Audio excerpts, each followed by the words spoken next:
इस बात को कतई ही बर्दाश्त नहीं किया जाएगा कि बिहारी होने की वजह से किसी की जान ले ली जाए। पर जिस तरीके से कुछ राजनीतिक दल और उनके राजनीतिक रोटियां सेकने की सोच की वजह से बिहार आज बर्बादी की कगार पर।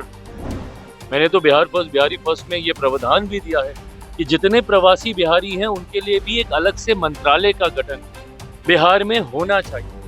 बिहार के अगर आज ऐसे हालात हैं, आज अगर एक खगड़िया के लड़के को दिल्ली जाके रहने के लिए मजबूर होना पड़ रहा है तो कौन जिम्मेदार है भाई उसका। जिस तरीके से प्रधानमंत्री जी का विशेष तौर पर बिहार और बिहारियों के प्रति उनकी सोच है, मैं मानता हूं इन 5 सालों में बिहार काफी आगे बढ़ेगा। देखिए, बहुत समय पूर्व ही केंद्रीय गृह मंत्रालय के द्वारा ये निर्देशित किया गया था कि वंदे मातरम को जिस तरीके से हम लोग राष्ट्रगान जनगण मन हम लोग करते हैं उसी के साथ और उतनी ही इज्जत के साथ खड़े होना अनिवार्य है, सीधा रहना अनिवार्य है। उसको लेके कई गाइडलाइंस जारी की गई थी और जहां जहां पे भी जनगण मन को गाया जाता है वहां पे साथ में ही वंदे मातरम का भी गाया जाए। तो ऐसे में धीरे धीरे मुझे लगता है ये व्यवस्था का हिस्सा बनने लगा। सरकारी कार्यक्रमों में हम लोग देखने लगे हैं और अब अगर बिहार में भी किया गया है, अच्छी बात है। ये इसके माध्यम से राष्ट्रीय एकता, देशभक्ति की भावना को बढ़ावा मिलता है और ये कई तरीके के जो भेदभाव बच्चों के मन में डालने का प्रयास किया जाता है उससे हटकर समावेश की, एकजुटता की भावना को ये बढ़ाने का काम करता है। सरकार के द्वारा लिया गया ये फैसला, उसका मैं, मेरी पार्टी, हम लोग स्वागत करते हैं। दिल्ली में सर पुलिसकर्मी के द्वारा एक बिहारी की गोली मारकर हत्या कर दी गई। ये जितना दुखद है उतना ही निंदनीय भी है।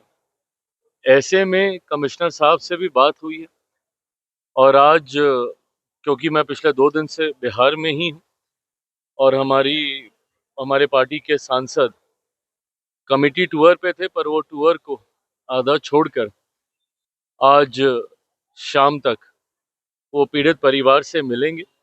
एक बार वो मिलकर आए, परिवार क्या जानकारी उन्हें देता है उसके आधार पर गृह मंत्री जी से भी हम लोग बातचीत करेंगे।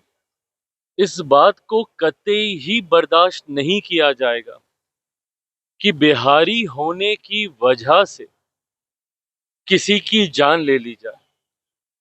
मेरी लड़ाई खास तौर पर बिहारी अस्मिता की ही है। जब मैं बिहार फर्स्ट बिहारी फर्स्ट की बात करता हूं तो मैं जात पात धर्म मजहब से उठकर उस खोए हुए बिहार के गौरव, बिहारी स्वाभिमान की लड़ाई लड़ने की ही बात करता हूं, जो एक समय में बिहारियों की पहचान था। नालंदा यूनिवर्सिटी हम लोग की पहचान था, एक से एक महापुरुषों की धरती, ये हमारी पहचान थी। पर जिस तरीके से कुछ राजनीतिक दल और उनके राजनीतिक रोटियां सेकने की सोच की वजह से बिहार आज बर्बादी की कगार पर धकेलने का काम उनके द्वारा किया गया और जंगल राज बिहार की पहचान बन गया। ऐसे में पुनः कैसे बिहारियों का गौरव स्वाभिमान लेकर आए, इस दिशा में तो हम लोग बिहार फर्स्ट बिहारी फर्स्ट के माध्यम से मुहिम चलाने का काम कर ही रहे हैं। पर हाँ, दूसरे राज्यों में भी बिहारियों का संरक्षण हो, ये जिम्मेदारी भी हम लोग की बनती है। मैंने तो बिहार फर्स्ट बिहारी फर्स्ट में ये प्रावधान भी दिया है कि जितने प्रवासी बिहारी हैं उनके लिए भी एक अलग से मंत्रालय का गठन बिहार में होना चाहिए। ये डेटा हम लोग के पास होना चाहिए कि कौन सा बिहारी कौन से राज्य में है, कौन सा बिहारी कौन से देश में है, और वहां पे अगर उन्हें कोई कठिनाई आ रही है तो किस तरीके से बिहार सरकार उसमें उनकी मदद कर सकती है इस दिशा में। क्योंकि हकीकत है, पलायन हुआ है, बड़ी संख्या में बिहारी दूसरे राज्यों में, दूसरे देशों में जाने के लिए मजबूर हुए हैं। पर दूसरे राज्यों में, दूसरे देशों में वो सुरक्षित रहें, ये जिम्मेदारी भी बिहार सरकार की, हम लोग की होनी चाहिए। बिहार फर्स्ट बिहारी फर्स्ट में मैंने इस प्रावधान को जोड़ा है। संभवतः सरकार आगे बढ़ेगी, हम लोग इसको मौजूदा सरकार से भी आग्रह करेंगे कि इस मंत्रालय का, इस व्यवस्था का गठन किया जाए। पर जिस तरीके से एक पुलिसकर्मी के द्वारा ये पूछते ही कि आप कौन से राज्य से हैं और ये कहना कि बिहारी हैं और सीधा उनको गोली मार दी जाती है, इसको कतई बर्दाश्त नहीं किया जाएगा। कार्रवाई हुई है, पर हाँ, पीड़ित परिवार को किस तरीके से न्याय मिले और एक प्रेसिडेंट सेट हो कि भविष्य में कभी कोई गलती से भी बिहारी पहचान को आधार बनाकर आपके साथ किसी तरीके का अत्याचार ना करे, इस बात को सुनिश्चित करने का काम हमारी सरकार, जिसमें दोनों सरकारों की भूमिका रहेगी, केंद्रीय गृह मंत्री जी से भी, क्योंकि ये दिल्ली में हुआ है, और बिहार सरकार के माध्यम से भी, दोनों सरकारें मिलकर इस बात को सुनिश्चित करेंगे। बिहार में मंत्रिमंडल कब गठन होगा सर? बिहार में नया मंत्रिमंडल का चयन कब होगा? बात हुई है? जल्द हो जाएगा, चर्चाएं चल रही हैं। आप सब जानते हैं कि विभिन्न राज्यों में चुनाव था और ये सब हम लोग मान भी रहे थे कि राज्यों के चुनाव एक बार समाप्त होंगे, उसके बाद ही हम लोग इस दिशा में हम लोग आगे बढ़ेंगे। मैटर ऑफ टाइम है कि हम लोग परिणाम से पहले या परिणाम के तुरंत बाद मंत्रिमंडल का विस्तार हो जाएगा। ज़रूरत भी है, क्योंकि सरकार को पूर्ण रूपेण अपने आप को, व्यवस्था को तैयार कर जन सेवा में और जो वादे हम लोगों ने किए उसको पूरा करने के लिए ज़रूरी है कि पूरा मंत्रिमंडल जल्द से जल्द शपथ ले। उस दिशा में हम लोग जल्दी फैसला लेंगे। यादव ने कहा है कि भाजपा शासित जो भी प्रदेश है वो बिहारियों के लिए अभिशाप। भाई, आपने तो बिहार को ही बिहारियों के लिए अभिशाप बना दिया, आप क्या दूसरे राज्यों पे उंगली उठा रहे हैं?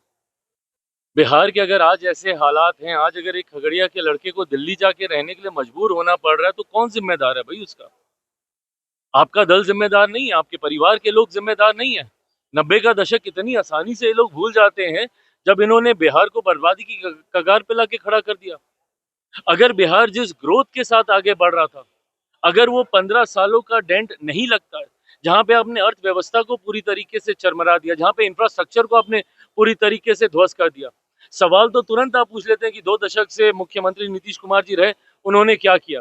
आप खाई देखें जो आप छोड़ के गए थे। किसी एक सामान्य जमीन के ऊपर विकास की इमारत को स्थापित करना आसान होता है, पर उस खाई को पहले भरना, कनेक्टिविटी पूरी तरीके से ध्वस्त कर दी गई थी। आज बिहार के किसी भी कोने से आप पटना, आप मुश्किल से 4.5-5 घंटे में आप आ सकते हैं। भाई, मैं खुद इसका गवाह हूँ। हम लोग शहर बन्नी मेरा गांव जाते थे, पूरा पूरा दिन लग जाता था। आज हम लोग 3, 3.5, 4 घंटे में हम लोग आ जाते हैं। ऐसे में जिस तरीके से कनेक्टिविटी को आपने खत्म किया, क्यों इंडस्ट्री नहीं आई? भाई, ये सवाल मैंने भी पूछे थे, बट इसका अध्ययन करने के बाद मुझे समझ में आया कि जिस हालत में 90 के दशक में बिहार को छोड़कर ये नेता प्रतिपक्ष जो आज की तारीख में है, ये और इनके परिवार के लोग छोड़कर गए, कनेक्टिविटी आपने खत्म कर दी थी पूरी तरीके से। बिजली पानी की व्यवस्था नहीं थी, इंडस्ट्री कैसे आती? जिस राज्य में बिजली नहीं थी, जिस राज्य में पानी नहीं था, जिस राज्य में लॉजिस्टिक्स के लिए इंफ्रास्ट्रक्चर नहीं था, कैसे यहाँ पे इंडस्ट्री आती? लगे 2 दशक लगे, क्योंकि खाई इतनी बड़ी थी। पर आज की तारीख में जब वो इंफ्रास्ट्रक्चर तैयार हुआ है, मैं मानता हूँ कि अगले 5 साल बिहार के लिए एक स्वर्णिम काल के तौर पर होंगे। जिस तरीके से प्रधानमंत्री जी का विशेष तौर पर बिहार और बिहारियों के प्रति उनकी सोच है, मैं मानता हूँ इन 5 सालों में बिहार काफी आगे बढ़ेगा। बट आपने और आपकी वजह से जो लोग बिहार छोड़कर गए हैं, मेरी जिम्मेदारी या मेरी सोच से पलायन रोकने तक की नहीं है, रिवर्स माइग्रेशन की भी है, कि जो लोग बिहार से बाहर गए हैं, कैसे उन्हें वापस हम लोग बिहार लेकर आए। तो आज जब आप उंगली उठा रहे हैं कि दूसरे राज्यों में सुरक्षित नहीं है, आपके रहते हुए, आपके नेतृत्व में बिहारी अपने राज्य में सुरक्षित नहीं था, इसलिए बिहार छोड़कर उन्हें बाहर जाना पड़ा। और यकीनन दूसरे राज्यों में जब उनके साथ ऐसी घटनाएं होती हैं, ना सिर्फ ये दुखी और आपको विचलित करती हैं, बल्कि जल्द से जल्द पीड़ित परिवार को न्याय मिले, इस सोच के साथ भी हम लोग काम कर रहे हैं। बट ये उंगली जब उठाते हैं तो कई उंगलियां इनकी खुद की ओर उठती है कि आज अगर उसको वहां पे गोली लगी तो उसका जिम्मेदार कौन था, उसको बाहर भेजने का काम किसके द्वारा किया गया।